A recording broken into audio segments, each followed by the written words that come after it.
Good morning మ్యాగజైన్కి స్వాగతం. ప్రముఖ దినపత్రికలో వస్తున్న వార్తలు వెనక జరుగుతున్న పరిణామాలు చూద్దాం. ఈనాడు చూస్తే నేరం ఇక్కడ బ్యాకప్ దుబాయ్లో మద్యం ముడుపు లెక్కలని అక్కడ డెన్లో భద్రం. రాజీవ్ ప్రతాప్ అనే వ్యక్తితో కథ నడిపించిన వైకాపా ముఠ మద్యం విక్రయాల డేటా ఇక్కడి నుంచి నేరుగా విదేశానికి. భారత్లో బ్యాకప్ లేకుండా జాగ్రత్త పడిన మద్యం గ్యాంగ్.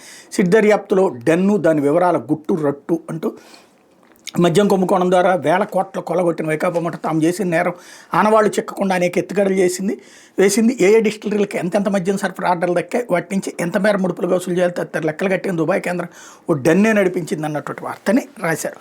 ఇక్కడ మేము ఎంత నీచానికైనా దిగజారుతాం అనడానికి సాక్ష్యం అన్నమాట. ఇప్పుడు తెలంగాణ రాష్ట్ర సమితి మీదన బీఆర్ఎస్ మీదన ఆరోపణలు వస్తున్నాయి. అక్కడ వీళ్ళు ఫోన్ ట్యాపింగో లేకపోతే ఇంకొకటి కేసులు పెడుతున్నారు కదా. దాంట్లో బీఆర్ఎస్ ముఠా అని ఎప్పుడన్నా రాశారు వార్త? రాస్తే తాట తీస్తారు. అక్కడ మొన్న మహా టీవీ మీదకి వెళ్ళినట్టే వెళ్తారు. బీఆర్ఎస్ ముఠా అనినో బీఆర్ఎస్ సైకోలు అనినో అట్లాగే ఎక్కడన్నా రాశారా? హైదరాబాద్లో వీళ్ళ ఆస్తులు ఉన్నాయి కాబట్టి చాలా జాగ్రత్తగా మెయింటైన్ చేస్తారు. ఆంధ్రాలో వీళ్ళు ఇష్టం నీచమైన జర్నలిజానికి సజీవ సాక్షి. ఇప్పటిదాకా ఆధారాలను ఇక్కడే ఉన్నాయి, అన్నీ దొరికేసినాయి. ఇప్పుడేమో దుబాయ్లో ఉన్నాయి, దొరకట్లేదు. డబ్బులు ఈడ్చిపెడదంతే 3,000 కోట్లు అంటామా? భారీగా ఎందుకని? మొన్నటిదాకా చెప్పింది లక్షల కోట్లు, ఇప్పుడు 3,000 కోట్లు. 3,000 కోట్లు ఎలక్షన్లో పంచారని చెప్పారు. మళ్ళీ రాజకేశ్ రెడ్డి దగ్గర అయ్యే ఉన్నాయంటారు, గోవిందప్ప బాలాజీ దగ్గర అయ్యే ఉన్నాయంటారు. ఎవరు వ్యాపారం చేస్తే అవన్నీ ఈ డబ్బులే అంటారు. అంటే ఒక అబద్ధాన్ని నిజమని నమ్మించేందుకోసం మన చేతిలో ఉన్న నీచ జర్నలిజాన్ని అడ్డం పెట్టుకుని, ఇదివరకు జర్నలిజానికి ఒక విలువ ఉండేది. అలాంటి విలువల్ని తెచ్చిన ఈనాడు ఆ విలువల్ని దిగజార్చుకుని ఈ తరహా నీచమైనటువంటి జర్నలిజం చేయడానికి సజీవ సాక్ష్యం ఈ స్టోరీలు.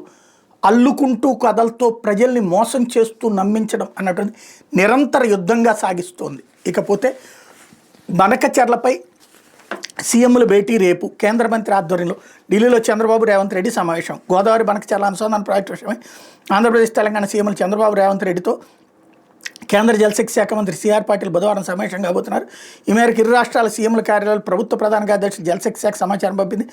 ఢిల్లీలోని జలశక్తి శాఖ ప్రధాన కార్యాలయం శ్రమశక్తి భవన్లో మధ్యాహ్నం 2:30 గంటలకు సమావేశం ఉంటుంది. బనకచెర్లతో పాటు ఇతర ఎజెండా పాయింట్లు ఉంటే పంపాలని జలశక్తి శాఖ కోరింది. వాస్తవానికి ఈ నెల 11 సమావేశం నిర్వహించాలని నిర్ణయించి ముఖ్యమంత్రులు సమయం కోరారు. అనంతరం 16కి వాయిదా వేశారు. ఈ తేదీని హాజరు కావడానికి సీఎంలు అంగీకరించారు. ఏపీ పునర్విభజన చట్టం మేరకు కొత్త ప్రాజెక్టులు జల వివాద అంశాలు జలశక్తి మంత్రి చైర్మన్గా 2 రాష్ట్రాల సీఎంలు సభ్యులుగా గల అపెక్స్ కౌన్సిల్లో చర్చించాల్సి ఉంది. ప్రస్తుత భేటీకి అపెక్స్ కౌన్సిల్ సమావేశంగా పరిగణిస్తారో లేదో స్పష్టత లేదు. ఇక్కడే పాయింట్ ఏంటంటే బనకచెర్ల కట్టేది లేదు, చచ్చేది లేదు. డ్రామాలు మాత్రం నడుపుతూ ఉంటుంటారు. ఆ డ్రామాల్లో తన పాత్ర తను కూడా పోషిస్తుంది కేంద్రం. ఇంతవరకు ఒక ఆస్పెక్ట్. ఆలు లేదు, చూలు లేదు, అల్లుడి పేరు సోమలింగం అని చెప్పి ఇక్కడ అమరావతికే దిక్కుమొక్కు లేదు, డబ్బులు లేక విలవెల్లాడుతున్నారు. బనకచెర్లలో 2 లక్షల కోట్లతో కట్టేస్తారని చెప్పి మనం నమ్మాలి. ఆ నమ్మకాన్ని ఎవరికి వాళ్ళు పండిస్తారు. రెండవది, ఇక్కడ ఈయనేమో కట్టబోతున్నట్టుగా సెంటిమెంట్ రేకెత్తిస్తారు చంద్రబాబు గారు. అక్కడేదో ఆపుతుంటే ఈయన కట్టబోతున్నట్టుగా, అక్కడ రేవంత్ ఏమో కట్టబోతుంటే ఆపుతున్నటువంటి మహాయోధుడిగా తనని తాను చిత్రీకరించుకుంటారు. దీంట్లో జాగ్రత్తగా మెయింటైన్ చేస్తుందానిగా భారతీయ జనతా పార్టీ. ఓవరాల్గా ప్రజలతో డ్రామాలాడటం అన్నటువంటిది నడుస్తుంది. బనకచెర్ల కావాలంటే కనీసం 2 లక్షలకు 25 ఏళ్ళకి ప్రిపేర్ అవ్వాలి. 2 లక్షల కోట్ల రూపాయలకి అంత సీన్ ఉందా అంటే ఒక రాష్ట్ర ప్రభుత్వం చేయలేదు, కేంద్రం ఇవ్వదు. ఇక మిగతాది రేపు మీరు అబ్జర్వ్ చేయండి. రేపు పోలవరం విషయంలో నేను చంద్రబాబుతో అట్ట చెప్పాను, ఆంధ్రాకి తేల్చి చెప్పాను, తెగేసి చెప్పానని రేవంత్ రెడ్డి చేత కాలేదు, వాళ్ళ గురువు దగ్గరికి వెళ్ళి తల వంచు కూర్చున్నాడు అని చెప్పేసేసి కేటీఆర్. ఈ డ్రామా తెలంగాణలో నడుస్తుంది. అదే సందర్భంలో ఇక్కడ వైసీపీ ఏం మాట్లాడదు. అదే ఇక్కడ తెలుగుదేశం వాళ్ళు మాత్రం చాలా జాగ్రత్తగా ఆచితూచి ప్లాన్ చేశారు. చంద్రబాబు గారు బనకచెర్లను సాధించేయబోతున్నామని ఇక్కడ ప్రచారం చేసుకుంటారు. ప్రజల ముందు పబ్లిసిటీ స్టంట్లతో నడిచే కథకి ఇది ఒక సాక్ష్యం. ఢిల్లీ వేదిక కాబోతుంది రేపు. లేకపోతే గోవా గవర్నర్గా అశోక్ గజపతి రాజు. ఎన్డీఏ భాగస్వామి పక్షాల తెలుగుదేశం పార్టీకి తొలి అవకాశం. హర్యానా గవర్నర్గా ముగిసిన దత్తాత్రేయ పదవీకాలం. ఆ స్థానంలో అసీం కుమార్ ఘోష్. లడాక్ ఎల్జీగా కవీందర్ గుప్తా. కేంద్ర ప్రభుత్వం సోమవారం 2 రాష్ట్రాల గవర్నర్లు ఒక కేంద్రపాలిత ప్రాంతం లెఫ్టినెంట్ గవర్నర్ నియమించింది. ఇందులో గోవా గవర్నర్గా ఎన్డీఏ భాగస్వామి పక్షమైన తెలుగుదేశం పార్టీ పాలిట్ బ్యూరో సభ్యుడు కేంద్ర మాజీ మంత్రి పోస్పాటి అశోక్ గజపతి రాజుకి అవకాశం కల్పించింది. హర్యానా గవర్నర్గా పశ్చిమ బెంగాల్ బీజేపీ మాజీ అధ్యక్షుడు ప్రొఫెసర్ అసీం కుమార్ ఘోష్ నియమించింది. లడాక్ లెఫ్టినెంట్ గవర్నర్గా ఉన్న బ్రిగేడియర్ విశ్రాంత్ బీడీ మిశ్రా రాజీనామా చేయడంతో ఆయన స్థానంలో జమ్మూ కాశ్మీర్ మాజీ ఉప ముఖ్యమంత్రి మాజీ స్పీకర్ కవేంద్ర గుప్తకు అవకాశం ఇచ్చింది. ఈ మేరకు రాష్ట్రపతి ద్రౌపది ముర్ము ఉత్తర్వులు జారీ చేశారు. 2014 నరేంద్ర మోడీ ప్రధానమంత్రిగా బాధ్యత చేపట్టిన తర్వాత ఎన్డీఏ భాగస్వామి పక్షాలకు చెందిన నాయకుడికి గవర్నర్ పదవి కట్టబెట్టడం ఇదే తొలిసారి. ఖమ్మంపేట హరిబాబు తర్వాత విభజిత ఆంధ్రప్రదేశ్ నుంచి బి సత్యనారాయణ తర్వాత తెలుగుదేశం పార్టీ నుంచి ఇలాంటి అవకాశం లభించింది అన్నటువంటి వార్తని హైలైట్ చేశారు. లేకపోతే ఆ పదవి ఊహించలేదంటూ అశోక్ గజపతిరాజు గారి స్టేట్మెంట్ కూడా ఇక్కడ హైలైట్ చేశారు. అయితే కుండపోత కాలంలో ఉక్కపోత, నైరుతి వేళ వేసం తలపిస్తున్న ఎండలు. పల్నాడు జిల్లాలో 40.5 డిగ్రీలు. వానాల కోసం 18 వరకు ఆగాల్సిందే. నైరుతి ఋతుపవనాల కాలంలో వేడి తగ్గలేదు. ఉపరితల ఆవర్తనాల ప్రభావంతో ఏడాది ముందుగానే వడగాలుల తీవ్రత తగ్గి వేసం ముందుగానే పూర్తయింది. ఎండతాపం నుంచి ప్రజలు ఉపశమనం పొందారు. కానీ ఇప్పుడు పరిస్థితి మారింది. పొడి వాతావరణం వల్ల వారం రోజులుగా వర్షాకాలంలోనూ రాష్ట్రంలోని పలు ప్రాంతాలు వేడి ఉక్కబోత పరిస్థితులు నెలకొన్నాయి. పశ్చిమ బెంగాల్ నుంచి ఉత్తరప్రదేశ్ వరకు వెనువెంటనే అల్పపీడనాలు ఏర్పడుతున్నాయి. ఈ కారణంగా తేమ అక్కడే ఉండిపోవడంతో దిగువ ప్రాంతాల్లో పొడి వాతావరణం నెలకొందన్నటువంటి వార్తని హైలైట్ చేశారు. లేకపోతే దుబాయ్ పరారైన ప్రద్యుమ్న దగ్గరుండి మరీ దేశం దాటించి చెవిరెడ్డి భాస్కర్ రెడ్డి ఎన్నికల వేళ పట్టుబడ్డ 8.36 కోట్లు తనవేనంటూ క్లెయిమ్ చేసుకున్నది అతడే. నిజానికి అది మద్యం ముడుపుల సొమ్ము. సిట్ దర్యాప్తులో గుట్టురట్టు మద్యం కుంభకోణం కేసు నిందితుడిగా వైకాపా నేత చెవిరెడ్డి భాస్కర్ రెడ్డి చేతిలో పావుగా మారి ఆయన ఆదేశాల మేరకు మద్యం ముడుపుల సొమ్ము తనదంటూ క్లెయిమ్ చేసుకున్న ఒంగోలు వాసి ప్రద్యుమ్న దుబాయ్కి పారిపోయాడు. చెవిరెడ్డి దగ్గరుండి అతని దేశం దాటించిన సిట్ గుర్తించింది. జూన్ 3న హైదరాబాద్ తిరుపతి వెళ్ళిన ప్రద్యుమ్న అక్కడ భాస్కర్ రెడ్డితో సమావేశమయ్యాడు. సిట్కి జిక్కితే గుట్టురట్టు అయిపోతుంది. దుబాయ్ వెళ్ళిపో, అక్కడ అవసరమైన ఏర్పాట్లను నేను చూసుకుంటాను హామీ ఇచ్చి మరి ప్రద్యుమ్నను పంపినట్టు సిట్ తేల్చింది. చెవిరెడ్డితో సమావేశం ముగిసిన వెంటనే ప్రద్యుమ్న ఫోన్లు స్విచ్ ఆఫ్ చేసేసి పరారైన నిర్ధారణకు వచ్చింది. అతడిపై లుకౌట్ నోటీస్ జారీ చేసింది. అసలు ఎవరి ప్రద్యుమ్న మద్యం ముడుపుల సొమ్ముతో అతడికున్న సంబంధం, చెవిరెడ్డి అతన్ని దుబాయ్కి పంపించడానికి గల కారణాలు తదితరాలు సిట్ తన దర్యాప్తులో గుర్తించింది అన్నటువంటి వార్తని హైలైట్ చేశారు. ఓవరాల్గా ఇక ఇంకెవరెవరైతే వీళ్ళకి స్నేహాలు పరిచయాలు ఉంటాయో వాళ్ళందరినీ కూడా పెట్టేయచ్చు. అసలు చెవిరెడ్డి కొడుకు చెవిరెడ్డి, ఆ తర్వాత అవసరమైతే ఆల్రెడీ జగను, మిథున్ రెడ్డి, ఇంకెవరెవరు ఉన్నారో వీళ్ళు ఎవరి పేర్లు చెప్తే అది రాసేసుకోవచ్చు. మనం కనుక వీళ్ళకే జ్యుడిషియల్ పవర్స్, వీళ్ళకే కనుక దాన్ని ఏమంటారు పోలీస్ పవర్స్ ఇచ్చేస్తే ఈ పాటికి వీళ్ళందరినీ జైల్లో పెట్టేసి ఉరి కూడా వేసేసేవాళ్ళేమో. ప్రస్తుతం వార్తల ద్వారా మాత్రం వాళ్ళ మీద శిక్షలు వేసేస్తున్నారు, వాళ్ళని ప్రాసిక్యూట్ కూడా చేసేస్తున్నారు. లేకపోతే సాక్షి వచ్చేటప్పటికి బాబు షూరిటీ, గూండాయిజం గ్యారంటీ అంటూ అసమర్థ పాలన హామీ లేకపోతే ప్రజలు నిలదీస్తుండటం, గంగవేరులు పచ్చముఠాలను విధ్వంసాలకు ప్రేరేపిస్తున్న ప్రభుత్వ పెద్దలు, శాంతి భద్రతలకు విఘాతం కలిగించేందుకు కుయుక్తులు, రీకాలింగ్ చంద్రబాబు మేనిఫెస్టో కార్యక్రమాన్ని అడ్డుకుంటూ కుతంత్రాలు, పల్నాడు, నెల్లూరు, కృష్ణా జిల్లాలో వైఎస్ఆర్సీపీ నేతలు శ్రేణులపై దాడులు, మాజీ సీఎం వై జగన్ పర్యటనలో చొరబడి టీడీపీ గుండాలు దాష్టికం సహకరిస్తున్న పోలీసులు, గుంటూరు మిర్చియార్డు, ప్రకాశం పొగాకు, బంగారుపాళ్యం, మామిడి యార్డుల వద్ద అవే దృశ్యాలు అన్నటువంటి వార్తని హైలైట్ చేసుకొచ్చారు. ఓవరాల్గా వాళ్ళు ప్లాన్డ్గా చేస్తున్నారు అన్నటువంటి కోణం. ఇదివరకు తెలుగుదేశం పార్టీ కార్యాలయం మీద దాడి, ఏదైతే ఎన్టీఆర్ ట్రస్ట్ భవన్ మీద, లేకపోతే గన్నవరంలో తెలుగుదేశం పార్టీ కార్యాలయం మీద దాడి, ఇవేమీ ప్లాన్డ్ కాదు, అవన్నీ అనుకోకుండా జరిగినాయి అన్నటువంటిది, బీపీలు వచ్చి జరిగినాయి అన్నటువంటిది రాసుకొస్తారు. ఇప్పుడు ప్లాన్డ్గా జరుగుతున్నట్టు, అప్పుడు ప్లాన్డే జరగాలి, ఇప్పుడు ప్లాన్డ్గానే జరగాలి. లేకపోతే గూండాలను వెనకేసుకొస్తారా అంటూ గంజాయి మద్యం తాగి హత్యాయత్నం చేసిన వాళ్ళని వదిలేసి బాధితులపైన ఎదురుకాల్పులు, జెడ్పీ చైర్పర్సన్ భర్త కారుతో ఢీకొట్టారని టీడీపీ మహిళా నేత ఫిర్యాదు. ఆ కారు డ్రైవర్ని సమకూర్చింది ప్రభుత్వమే. అధికార పార్టీ నేతల ఒత్తిడితో ఉప్పాలరాంపై అక్రమ కేసు, తమపై హత్యాయత్నం జరిగిందని బీసీ మహిళ జెడ్పీ చైర్పర్సన్ ఫిర్యాదు చేస్తే చిన్న చిన్న సెక్షన్లతో కేసులు అన్నటువంటి వార్తని హైలైట్ చేశారు. లేకపోతే నీ రాక కోసం అంటూ శుభాన్ శుక్ల ఆగమన నేడే అంతర్జాతీయ అంతరిక్ష కేంద్రం నుంచి భూమికి బయలుదేరిన డ్రాగన్ స్పేస్ క్రాఫ్ట్ షెడ్యూల్ కంటే 10 నిమిషాలు ఆలస్యంగా మొదలైన తిరుగు ప్రయాణ ప్రక్రియ దాదాపు 22 గంటల సుదీర్ఘ ప్రయాణం తర్వాత మంగళవారం మధ్యాహ్నం పసిఫిక్ మహాసముద్ర జలాల్లో ల్యాండింగ్. వైద్య పరీక్షల అనంతరం వారం రోజుల క్వారంటైన్. ఐఎన్ఎస్లో 18 రోజులు పాటు గడిపిన శుభాన్ శుక్ల మరో 3 వ్యోమగాములు అన్నటువంటి వార్తని హైలైట్ చేశారు. లేకపోతే సాక్షిపై సర్కారు కుట్ర భగ్నం, విజిలెన్స్ నివేదికతో ఇబ్బంది పెడదామనుకున్న కూటమికి చెంపపెట్టు, ఆ నివేదిక నిర్ద్వందంగా తిరస్కరించిన ఢిల్లీ హైకోర్టు. ఈనాడు పిటిషన్ ముగిస్తూ ఉత్తర్వులు, వాలంటీర్లకు దినపత్రికల విషయంలో విజిలెన్స్ విచారణ జరిపించామన్న నివేదికను పరిశీలించారు ఢిల్లీ హైకోర్టు కోరిన కూటమి ప్రభుత్వం. విజిలెన్స్ విచారణ చేయాలని మేము ఆదేశించలేదుగా, అలాంటప్పుడు ఆ నివేదికతో మాకేం పని, మా భుజంపై తుపాకీ పెట్టి కాల్చడానికి మేము అనుమతించబో, ఈనాడు వ్యాజ్యంలో విచారించేందుకు ఏమీ లేదు, ఈనాడుకి ఏమైనా అభ్యంతరాలంటే సీఎస్ వద్దకు వెళ్ళాలి, సీఎస్ ఏం చేసినా చట్ట ప్రకారం చేయాలని ఢిల్లీ హైకోర్టు. ఈనాడు వాదనలను ఆదిలోని తిరస్కరించిన ఏపీ హైకోర్టు. దీంతో సుప్రీంకోర్టుకు పిటిషన్ను ఢిల్లీ హైకోర్టుకు బదలాయించిన సుప్రీం ఏదైనా ఒక దినపత్రిక కొనుక్కునేందుకు వాలంటీర్లు గత ప్రభుత్వ వెసులుబాటు, అందుకోసం నెలకు 200 మేర ఆర్థిక సాయం, దానిపై ఈనాడు కూటమి యాగి అన్నటువంటి వార్తని హైలైట్ చేశారు. ఏదైనా దినపత్రిక కొనుక్కోమని 200 ఇచ్చారు, కానీ అది సాక్షినే కొనమని చెప్పి వాళ్ళతో నోట్లో చెప్పారు, అది ఓపెన్ సీక్రెట్.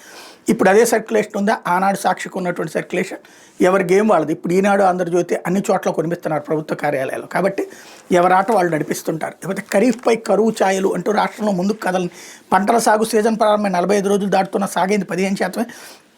వేరుశనగ పంట సాగుకు ఈ నెలాఖరుతో దాటనున్న అదను అయినా 1,00,000 ఎకరాలకు మించి సాగనివ్వని పంట. రాయలసీమలో ఖరీఫ్ పంటలపై వర్షాభావం తీవ్ర ప్రభావం. సాగు లక్ష్యం 86 లక్షల ఎకరాలు, సాగైంది 12 లక్షల ఎకరాలు. వైపు వర్షాభావ పరిస్థితులు, మరోవైపు అధిక ఉష్ణోగ్రతలు. సాగైన ప్రాంతాలను ఆశించిన స్థాయిలో వర్షాలు లేక వాడిపోతున్న పైరు, చాలా చోట్ల దుక్కులు దున్ని ఖాళీగా వదిలేసిన భూములు. 17 జిల్లాల్లో 446 మండలాల్లో లోటు వర్షపాతం, 153 మండలాల్లో పంటల సాగుపై డ్రై సెల్స్ ప్రభావం అన్నటువంటి వార్తని హైలైట్ చేశారు. లేకపోతే వానా లేదప్ప అంటూ ఈ నెలలో ఇప్పటివరకు 30% లోటు వర్షపాతం, అనేక ప్రాంతాల్లో నీరు లేక ఎండిపోయిన పంటలు, వర్షాకాలంలో మండుతున్న ఎండలు. రాష్ట్ర వ్యాప్తంగా అనేక చోట్ల 40 డిగ్రీల ఉష్ణోగ్రత, నైరుతి ఋతుపవనాల మందగమనం, గాలు బలహీనంగా వస్తున్నది, పెరిగిన ఎండలు. మరికొద్ది రోజులు ఇదే పరిస్థితి ఉండే అవకాశం, అల్పపీడనం ఏర్పడితే ఋతుపవనాల కదలిక అన్నటువంటి వార్తని హైలైట్ చేశారు. అయితే ఎడతెగని మంత్రాంగం. లీజు ముగిసిన బేఖాతా నిబంధనలకు విరుద్ధంగా రివిజన్ పునరుద్ధరణ దరఖాస్తులు తిరస్కరించిన ఆ శాఖ సెక్రటరీ. అయినా మంత్రి కార్యాలయం రివిజన్కు ఓకే. ఈ డీల్ వెనక భారీగా చేతులు మారిన వైనం అంటూ ఓ కుంభకోణాన్ని హైలైట్ చేసినటువంటి పరిస్థితి. ఇదే తిరుపతి రైల్వే స్టేషన్లో అగ్ని ప్రమాదం. లూప్ లైన్లో ఉన్న హిసార్ తిరుపతి ఎక్స్ప్రెస్ రైలు బోగిలో చెలరగిన మంటలు, ఒక బోగి పూర్తిగా దగ్ధం. పక్క లైన్లో ఉన్న రాయలసీమ ఎక్స్ప్రెస్ పవర్ కార్కి వ్యాప్తి. వెంటనే అప్రమత్తమై మంటలు అదుపు చేసిన భద్రతా అగ్నిమాపక సిబ్బంది. తప్పిన పెనుముప్పు అన్నటువంటి వార్తని హైలైట్ చేశారు. దాని వెనకాల ఉన్న కుట్ర మాత్రం వీళ్ళు తేల్చే ప్రయత్నం చేయట్లేదు. పోతే గాంధీ గాడ్సే నోబెల్ శాంతి బహుమతి. శాంతి అహింసా సిద్ధాంతాన్ని ప్రవచించిన మహాత్ముడికి నోబెల్ శాంతి బహుమతి ఎందుకు దక్కలేదు? ఆయన దారిలో నడిచిన వారెందరో ఇంకెన్నో వరించిన ఆ పురస్కారం ఆయన ఎందుకు వరించలేదు? కారణం నాథూరాం గాడ్సే. గాంధీని చంపిన గాడ్సే ఆయనకు నోబెల్ దక్కే అవకాశాన్ని కూడా చంపేశాడు. అందుకే 1948లో నోబెల్ శాంతి బహుమతి ఎవరికి ఇవ్వలేదు. పైగా తగు యోగ్యత కలిగిన వ్యక్తి ఎవరు జీవించలేనందున ఆ పురస్కారాన్ని ఇవ్వడం లేదని నోబెల్ కమిటీ ప్రకటన దీన్నే సూచిస్తుంది. అసలు గాంధీకి నోబెల్ రాకపోవడానికి గాడ్సేకి ఉన్న లింక్ ఏంటి అంటూ 1948లో గాంధీజీ మళ్ళీ నోబెల్ శాంతి బహుమతికి నామినేట్ అయ్యారు. ఆ ఏడాది గాంధీ పేరును అమెరికాకు చెందిన శాంతి కార్యకర్త, ఆర్థికవేత్త, నోబెల్ గ్రహీత ఎమిలీ గ్రీన్బాల్స్, బాంబే స్టేట్ తొలి CM Balasaheb Gangadhar care, United provinces తొలి సీఎం గోవింద్ వల్లభ్ పంత్, లోక్సభ తొలి స్పీకర్ గణేష్ వాసుదేవ్ మలాంకర్, ఇలా ఎందరో ప్రముఖులు ప్రతిపాదించారు. ఆ ఏడాది మహాత్మునికే శాంతి బహుమతి దక్కుతుందని అంతా అనుకున్నారు. ఆయనతో పాటు మరో 2 పేర్లతో షార్ట్ లిస్ట్ గాంధీ పేరు ఈ జాబితాలోకి రావడం మూడోసారి అట రెడీ అయింది. అయితే నోబెల్ శాంతి బహుమతి నామినేషన్ల గడువు ఇంకో 2 రోజులు ముగుస్తుందనగా జనవరి 30న మహాత్ముని గాడ్సే పట్టణ పెట్టుకుంటే తర్వాత ఆయనకు నోబెల్ శాంతి బహుమతి వచ్చే అవకాశం లేకుండా చేశాడు.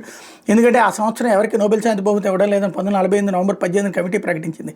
పైగా ప్రస్తుతం జీవించి ఉన్న వారిలో అవార్డు పొందేందుకు తగు అర్హత కలిగిన వ్యక్తి ఎవరు లేనందున ఈ నిర్ణయం తీసుకున్నట్టు పేర్కొంది. అప్పటి నిబంధనల ప్రకారం మరణానంతరం నోబెల్ ఇచ్చే సంప్రదాయం లేదు. తర్వాత కాలంలో దాన్ని సవరించారు. ఈ నేపథ్యంలో ఒకవేళ మహాత్ముడు జీవించి ఉన్నట్టు 1948లో నోబెల్ శాంతి బహుమతి ఆయనకే దక్కి ఉండేది అన్నది అత్యధికుల వాదన అన్నటువంటి వార్తని హైలైట్ చేశారు. ఎందుకు?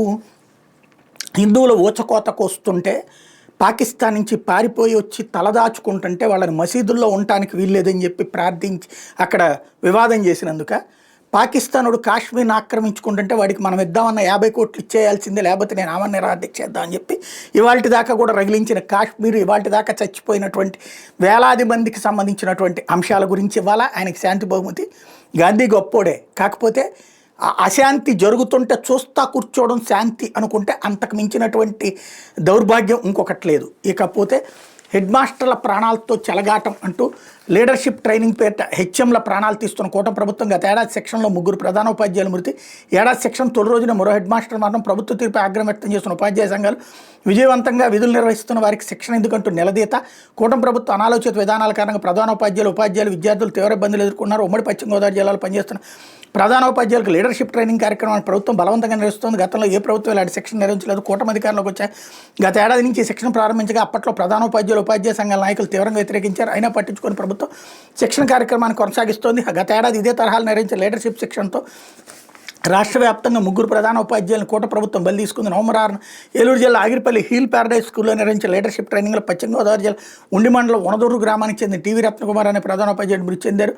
భీమవరానికి చెందిన మరో ప్రధానోపాధ్యాయుడు వెంకటరత్నం కూడా ఇదే సెక్షన్లో మరణించారు. నవంబర్ 28న విజయనగరం జిల్లా గణపతి నగరం బాలాజీ పాలిటెక్నిక్ కళాశాలలో నిర్వహించిన లీడర్షిప్ ట్రైనింగ్ క్యాంపులో సిరిపురపు శ్రీనివాసరావు అనే ప్రధానోపాధ్యాయుడు కూడా ప్రాణాలు కోల్పోయారు. ఈ కాగా ఏడాది లీడర్షిప్ కార్యక్రమం ప్రారంభ రోజున అపస్కృతి చోటు చేసుకుని తూర్పుగోదావరి జిల్లా నల్లజర్లో జరుగుతున్న లీడర్షిప్ సెక్షన్లో పాలకొల్లు మండలం Aratlakatla ZP high school head master SVR Murthyraju సోమవారం మృతి చెందడంతో ఉపాధ్యాయులు ఆగ్రహం కట్టలు తెంచుకుంది. పాలకొల్లో బయలుదేరి ఉపాధ్యాయుడు మూర్తిరాజు తాడేపల్లిగూడెం బస్టాండ్కి వచ్చేసరికి అస్వస్థత గురయ్యారు. షుగర్ డౌన్ అయిందేమో చాక్లెట్ దీన్ని మళ్ళీ బయలుదేరారు. అనంతరం ప్రకాష్ రావు పాలెం శిక్షణ తరగతిలోకి వచ్చి అటెండెన్స్ రిజిస్టర్లో సంతకం చేసి కుప్పకూలిపోయారు. అక్కడ వారు ఆయనకి సిపిఆర్ చేసి ఒకటావటిన కారులో ఆయన తాడేపల్లిగూడెం ఆసుపత్రికి తరలిస్తుండగా మార్గవంచూరు మృతి చెందారు. శిక్షణపేట ప్రధానోపాధ్యాయులు ప్రాణాలను బలి తీసుకోవడంపై ఉపాధ్యాయ సంఘాలు ఆగ్రహం వ్యక్తం చేసిన విజయవంతంగా విధులు నిర్వర్తిస్తున్న వాళ్ళకి శిక్షణ ఎందుకని ప్రశ్నిస్తున్నాయి అన్నటువంటి వార్తని హైలైట్ చేశారు. లేకపోతే తిరుమల లడ్డూ వ్యవహారంలో రాజకీయ జోక్యాన్ని నియంత్రించండి. తిరుమల లడ్డూ ప్రసాదం కేసు దర్యాప్తులో ఆంధ్రప్రదేశ్ ప్రభుత్వ రాజకీయ జోక్యాన్ని నియంత్రించాలని వైఎస్ఆర్సీ పార్లమెంటరీ పార్టీ నేత వైవి సుబ్బారెడ్డి సుప్రీంకోర్టును అభ్యర్థించారు. రాజకీయ ప్రేరేపిత దర్యాప్తు అభ్యంతరాలు వ్యక్తం చేస్తూ ఆయన దాఖలు చేసిన పిటిషన్ సుప్రీంకోర్టు సోమవారం విచారించింది. ఈ కేసును చీఫ్ జస్టిస్ బెంచ్ ఎదుట లిస్ట్ చేయాలని జస్టిస్ వినోద్ చంద్రన్, జస్టిస్ అంజూరియాలతో కూడినటువంటి త్రిసభ్య ధర్మాసనం ఆదేశించి పిటిషనర్ వైవి సుబ్బారెడ్డి తరపున సీనియర్ న్యాయవాది అభిషేక్ మను సింఘ్వి వాదనలు వినిపిస్తూ రాష్ట్ర ప్రభుత్వ రాజకీయ జోక్యాన్ని నియంత్రించిన సుప్రీంకోర్టు పర్యవేక్షణలో నేరుగా పారదర్శకంగా విచారణ జరపాలని కోరారన్నటువంటి వార్తని హైలైట్ చేశారు.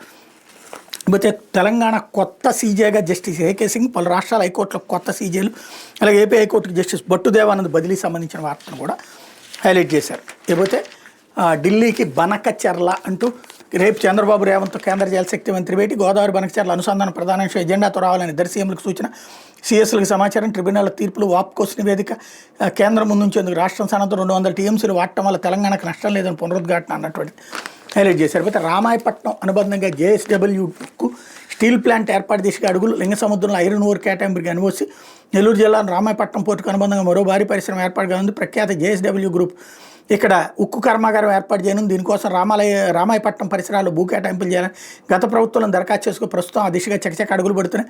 ఉక్కు రంగంలో జేఎస్డబ్ల్యూకి మంచి పేరు ఉండడంతో ఈ పరిశ్రమ ఏర్పాటుకు అవసరమైన తోడ్పాటు అందించేందుకు రాష్ట్ర ప్రభుత్వం సంసిద్ధత వ్యక్తం చేసి అవసరమైన అనుమతుల మంజూరుకు యుద్ధ ప్రాతిపదికన చర్యలు తీసుకుంటుంది. పోర్టు సమీపంలో భూ కేటాయింపులకు అంగీకరించడంతో పాటు లింగసముద్రం, వలేటివారిపాలెం మండలాల్లో ఇనుప ఖనిజ నిక్షేపాలను, కొండలు, ఇతర ప్రభుత్వ భూములు కూడా ఆ సంస్థ కేటాయించాలని నిర్ణయించింది అన్నటువంటి వార్తని హైలైట్ చేశారు. ఇదే ఐరన్ ఓర్ కదా వాళ్ళకు కూడా కావాల్సింది విశాఖ స్టీల్ ప్లాంట్కి. ఇప్పుడు వాళ్ళకి ఇస్తున్నారు కదా, అది మరి విశాఖ స్టీల్ ప్లాంట్కి ఇవ్వచ్చు కదా. ఇక్కడ ఉన్నటువంటి కొండలు ఈ రాష్ట్ర ప్రభుత్వమే కదా ఉంది చేతిలో. మరి ఏంటి తేడా అంటే ప్రైవేటు ప్రభుత్వ రంగ సంస్థలకు ఉన్నటువంటి తేడా. లేకపోతే భారత్ నెట్ 2లో చేరండి, ఫైబర్ నెట్ గాడిలో పెట్టండి. వైసీపీ ప్రభుత్వం సర్వనాశనం చేసిన రాజకీయ అవసరాలకు వాడుకుంది. లేని పోస్టులు సృష్టించారు, కార్యకర్తలకు ఉద్యోగాలు ఇచ్చారు, కనెక్షన్ సగానికి దగ్గర పెరిగింది. కనెక్షన్ పెంచడంపై దృష్టి పెట్టండి, కేబుల్ ఆపరేటర్లకు సెట్ టాప్ బాక్స్లు ఇవ్వండి. ఏపీ ఫైబర్ నెట్ సమీక్షలో సీఎం ఆదేశాలు. 2019 నాటికి 8.7 లక్షల కనెక్షన్స్ ఉన్నాయి, ప్రస్తుతం 4.5 లక్షలు తగ్గిపోయి ముఖ్యమంత్రికి వివరించిన అధికారులు అన్నటువంటి వాళ్ళు దాన్ని హైలైట్ చేశారు. అయితే నేరగాళ్ల భర్తం పట్టే క్రైమ్ స్పాట్స్, ఆధారాల శాఖకు ప్రత్యేక వాహనాలు, అధునాతన కిట్, ఫోరెన్సిక్ నిపుణులతో ప్రత్యేకాలు, శిక్షలకు శాతం పెంచేలా పోలీసులు కసరత్తు, సీఎం చేతుల మీదుగా 109 వాహనాలకు పంపిణీ సిద్ధం అన్నటువంటి వార్తని హైలైట్ చేశారు. చాలా మంచి ఆలోచన. టెక్నికల్గా ఎప్పటికప్పుడు డెవలప్ చేసుకునేటటువంటి దాన్ని ఇమ్మీడియట్గా అందిపుచ్చుకునేటటువంటి చర్యకి సమర్థించాలి. లేకపోతే కన్నతల్లిని కట్టేసినట్లు అంటూ ఆస్తి కోసం తల్లితో కలిసి కొడుకు హైడ్రామా, ఆపై పోలీసులకు ఫిర్యాదు, బెడిసికొట్టిన పన్నాగం. కన్నతల్లిని స్వయంగా కన్న కొడుకు విద్యుత్ స్తంభానికి కట్టేసి ఆపై సౌత్ సోదరుడు పనిచేశాడని పోలీసులకు ఫిర్యాదు చేశాడు. తల్లి కూడా హైడ్రామాలో పాలు పంచుకున్నట్టు తర్వాత పోలీసులు విచారణ తేలింది. చిత్తూరు జిల్లా శాంతిపురం మండలంలో సోమవారం ఈ ఘటన చోటు చేసుకుని డీఎస్పీ పార్థసారథి స్థానికుల కథనం మేరకు శాంతిపురం మండలం కర్లగట్ట పంచాయతీ తంబిగానిపల్లెలో మునెమ్మ గంగమ్మ అనే ఇద్దరు భార్యలు. మునెమ్మ గతంలోనే మృతి చెందింది. ఆమెకు మంజునాథ్ అనే కొడుకు, ఇద్దరు కుమార్తెలు ఉన్నారు. ప్రస్తుతం జీవించిన గంగమ్మకు సురేష్ అనే కొడుకున్నాడు. సంతానానికి మున్నెప్ప ఎప్పుడూ ఆస్తిని పంచి తన కోసం ఎకరా పొలం ఉంచుకున్నాడు. గంగమ్మ కొడుకు ఈ భూమిని సాగు చేసుకుంటున్నాడు. మునెప్ప వారం క్రితం అనారోగ్యంతో మృతి చెందాడు. దీంతో ఆయనకున్న ఎకరం భూమిలో తమకు వాటా కావాలంటూ సురేష్ని మంజునాథ్ డిమాండ్ చేశాడు. మంజునాథ్ భార్య ధనమ్మ, కుమార్తె కాంతమ్మ సోమవారం సురేష్ సాగు చేస్తున్న ఎకరం దగ్గరకు వచ్చి తమకు భాగం పెట్టాలని డిమాండ్ చేస్తే దీంతో చిన్నపాటి ఘర్షణ చోటు చేసుకుని ధనమ్మ, కాంతం వెళ్ళిపోయిన తర్వాత సురేష్ గంగమ్మను పొలంలోనే ఉన్న విద్యుత్ స్తంభానికి డ్రిప్ పైపులతో కట్టేశాడు. ఆపై వీడియో తీసి తన తల్లిని మంజునాథ్ కుటుంబం హింసించిందంటూ రాళ్లబోదు గారు పోలీస్ స్టేషన్లో ఫిర్యాదు చేశాడు. అనుమానం వచ్చిన పోలీసులు విచారించగా డ్రామా అని తేలింది. తప్పుడు ఫిర్యాదు చేసిన సురేష్ కుటుంబంపై కేసు నమోదు చేసినట్టు Kuppam rural CI Mallesh Yadav, Rallabuduguru SI Naresh తెలిపారు. కుప్పం నియోజకవర్గంలో ఉద్దేశపూర్వకంగా అలజడులు సృష్టించడానికి ఇటువంటి సంఘటనలు కొందరు వినియోగించుకుని వైరల్ చేస్తున్న డీఎస్పీ పార్థసారథి అన్నట్టు వార్తని హైలైట్ చేశారు. లేకపోతే కొల్లిపారపై కంటి తుడిపే ఆ రీచ్లో అసలు ఏం జరిగింది, తీసుకునే చర్యలేంటి, గన్లు పోలీస్ శాఖల మౌనం, అక్రమార్కులపై కేసులు, మధ్యాహ్నం ఉత్తుత్తి సీజులు, మంత్రి ఉన్నంతసేపు అడావిడి, కొల్లిపార గండిమేడ ఉమ్మడి గుంటూరు జిల్లా పరిధిలో అత్యంత కీలకమైన రీచులు. కొల్లిపార పరిధిలో లభించే ఇసుక చాలా నాణ్యమైన, సాధారణంగానే అక్రమార్కులు కన్ను దీనిపై పడింది. గన్లు రెవెన్యూ ఇతరాధికారులను ఏమార్చి మరికొందరిని ప్రలోభపెట్టి రాత్రి పగలు తేడా లేకుండా ఇసుక మైనింగ్ చేస్తున్నారు. వర్షాకాలంలో రీచ్లోకి వెళ్లి ఇసుక తవ్వకాలు చేపట్టుకోవడానికి కేంద్ర పర్యావరణ అటవీశాఖ నిషేధాజ్ఞలో ఉన్న అక్రమార్కులు ఇసుక మైనింగ్ చేస్తున్నారు. ఇదంతా ఒక ఎత్తు. అక్రమాలపై ఫిర్యాదులు అందుకుని జిల్లా మంత్రి నాదెళ్ల మనోహర్ శనివారం కొల్లిపార రీచ్ని ఆకస్మికంగా సందర్శించారు. ఆ సమయంలో అక్కడ నదిలో 4 ఒడ్డును మరో 2 లారీ యంత్రాలు ఇసుకను తోడేస్తున్నాయి. 30కి పైగా లారీలు లోడింగ్ కోసం ఎదురు చూస్తున్నాయి. మంత్రిని చూసి అక్కడ ఉన్న కొందరు పరుగు ఆకస్మిక తనిఖీలు జరుగుతున్నాయని తెలుసుకుందరు. అక్కడే ఉన్న ఇసుక తినేల మాటను భారీగా నగదు 8.5 లక్షలు దాచారు. మంత్రి వెంట రెవెన్యూ సిబ్బంది ఇతరాధికారులు వెళ్లి తనిఖీలు చేశారు. స్టాక్ రిజిస్టర్లను పరిశీలించారు. ఎలాంటి రహదారి బిల్లులు లేకుండా లోడింగ్ తొలగింపు సన్నద్ధమైన లారీలు ఇసుక తవ్వకాలు చేస్తున్న భారీ యంత్రాలను సీజ్ చేశారు. అక్రమార్కులపై కఠిన చర్యలు తీసుకుంటామని మంత్రి మనోహర్ హెచ్చరించారు. అక్కడే ఉన్న ఇసుక గట్టం దాని నిర్వహణ రికార్డును పరిశీలించారు. నిజానికి వర్షాకాలానికి ముందే నదిలోంచి ఇసుక తీసి గట్టుగా పోశారు. కేంద్ర అటవీ పర్యావరణ మంత్రిత్వ శాఖ ఆదేశాల మేరకు జూన్ 1 నుంచి అక్టోబర్ 15 వరకు నదిలో ఇసుక తవ్వకాలు చేపట్టడానికి వీలేదైతే కొల్లిపర్రి రీచ్లో నిల్వ ఉన్న ఇసుక స్వయం సహాయక సంఘాల నియంత్రణలో ఉంది. అక్కడ సిద్ధంగా ఉన్న నిల్వ ఇసుకను మాత్రమే లారీలో లోడింగ్ చేయాలి. కానీ మంత్రి తనిఖీకి ముందే కొల్లిపర్రిలో రాత్రి పగలు తేడా లేకుండా ఇసుక మైనింగ్ జరుగుతుంది. ఇది గన్లు రెవెన్యూ పోలీస్ శాఖ తెలియదేమీ కాదు. అయితే తెర వెనక పెద్దల ప్రమేయం ఉండటంతో పట్టనట్టు వ్యవహరిస్తున్నారు. మంత్రి ఎలాగానే షరామామూలే అన్నటువంటిది హైలైట్ చేశారు. అసలు ఎక్కడ ఆగింది? రాష్ట్రం అంతా అదే జరుగుతున్నటువంటిది. డబ్బులు తింటానే ఉన్నారు. కాకపోతే మనం వార్తలు రాశాం కాబట్టి ఒప్పుకోవాలి. ఇది దినపత్రికలు వచ్చిన వార్తలు వెనకాల జరుగుతున్న పరిణామాలు.